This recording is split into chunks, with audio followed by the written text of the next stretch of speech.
Zipporah and I have spent the last 2 days helping the Egyptians bury their dead. Not just out of respect. Of course, it's out of respect, but to keep the disease from spreading. As the plagues do not affect us, we have nothing to fear. Which we tell to the Egyptians, who we expect to hate us, to loathe us for our good fortune, but instead they graciously ask for our help. And we oblige. We clean open wounds, we nurse whoever needs us, we bring eggs and milk and cheese, fresh meat, whatever prosperity we can from Goshen to the alien people of Memphis. And I know some of these people, though I don't know if they know me yet. I've worked in some of their households before. One noblewoman was surprised I knew where she kept her salt. Of course, I knew where she kept her salt. We crossed the threshold of a temple. We've been using temples as places to quarantine the sick, and the people bow at our feet. Like princesses, queens. Like goddesses. I've been called a goddess more times than I can count this week. Under normal circumstances, I might be flattered, but I think these people actually believe it. The Pharaoh is a god king, a god in their eyes. And when their only saviors are a Midianite and a Hebrew, well, I'm not surprised they consider us goddesses. Although we tell them that we're not. And they say, then why are you helping us? And we say, because it is our obligation. Because it is our obligation. Something that I consider to be mightier than the hand of God because it is controlled by the hand of man. Tikkun olam. Repair the world. You've been working on your Hebrew, I see. Moses and I studied together. Well, that's so cute, it makes me sick. As humans, we have a responsibility to help one another. To help those who cannot help themselves. To help those who may have hurt us. We cannot stand idly by and watch as people suffer. And so, we do what we can. Even if it's this. They did not ask for this. And neither did we. None of us on this earth asked to be born, nor did we ask to suffer. And if we can lessen that suffering in any way, then let us lessen that suffering. Miriam. Yes. I wish we could do more. At least we do something at all. Right. Of course. What's on your mind? All those poor suffering people. What about them? Moses and I got married a year ago. What does that have to do with anything? A little over a year ago. It was initiated by my father, the high priest of our tribe. And all 6 of my little sisters, all at my feet in their prettiest dresses. I, the first to marry a strange man from a strange land. A man who was once a little boy wandering in the wilds of the desert looking for a place to belong. That's how I first met him. A poor, dehydrated man in rags. Rags of finery. I could see the gold threading.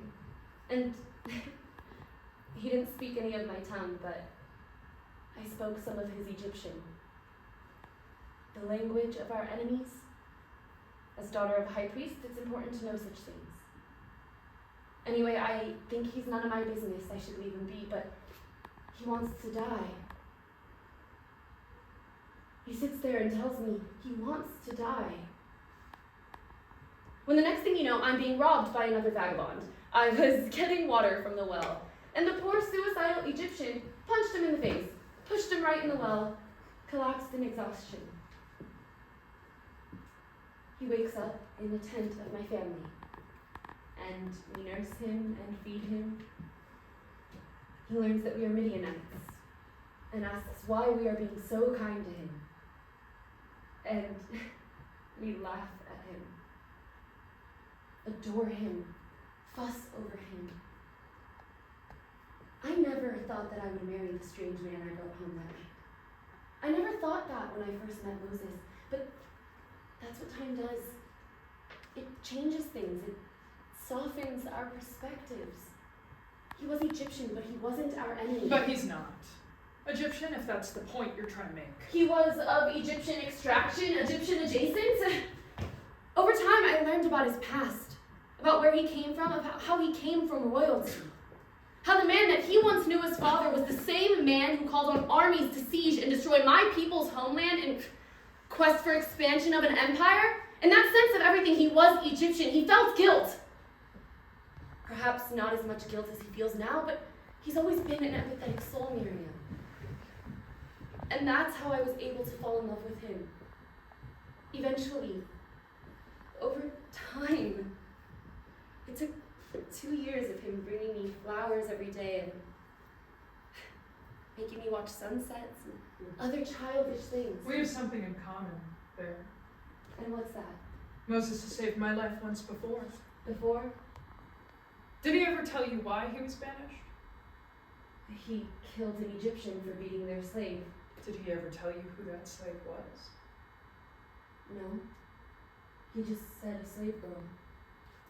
It was at a fancy party and the slave girl rejected the advances of the noble she was serving, and so the noble tried to violate this poor girl, and then Moses grabbed him by the back of his head and bashed his head into the stone walls until they turned red.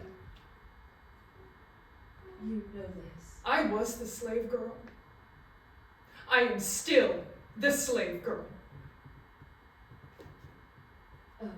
Sometimes I wonder if that was the moment that truly radicalized him. I don't think he knows that it was. He doesn't need to.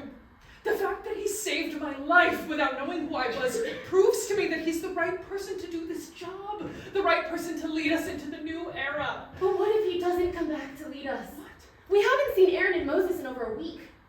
What if something happened? Nothing's happened. But what if something did and we're left to pick up the pieces? I'm confident we could pick up the pieces together. You and I. I would like not to take on that much responsibility. Moses said things will turn out in the end. But what if the end happens when we're no longer around? What if we never see it? What if... No matter what happens, you've got me, okay? Okay. Don't go getting all existential on me, Z. Z? It's a little nickname I've been toying around with. I don't want to call you Zippy. It's what Moses calls you, and it sounds weird. No, I like it. It sounds cool. Z. Mir. Z. When we leave Egypt. Look at you being hopeful. When we leave Egypt, I want to help you find someone. Someone? Yeah, like a special person. What if I already have my special person? Look, across the horizon. We must get to Goshen, quickly before it starts. Before what starts? I can feel it in my bad knee. What? A storm of hail, fiery hail. Did he not relent? Of course he didn't. It's like he wants to see the worst we could do. I don't even want to see the worst we could do.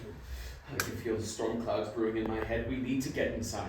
If it's anything like the plagues before, we know we'll be safe in Goshen. But I don't even want to take a chance stepping foot outside because it's going to be bad. Really bad. Really holy fucking shit. Fucking bad. We've run across the whole city, telling every Egyptian we come across to shelter in their homes, to tell everyone they know to shelter in their homes. They should be safe if they shelter in their homes, but they mustn't leave their homes. No one must leave their homes, for if they leave their homes... Phew. Hail the size of golf balls and on fire. What's a golf ball? Oh, it's I saw it in one of my visions. There I did. The hail and then the golf ball in separate visions. We must get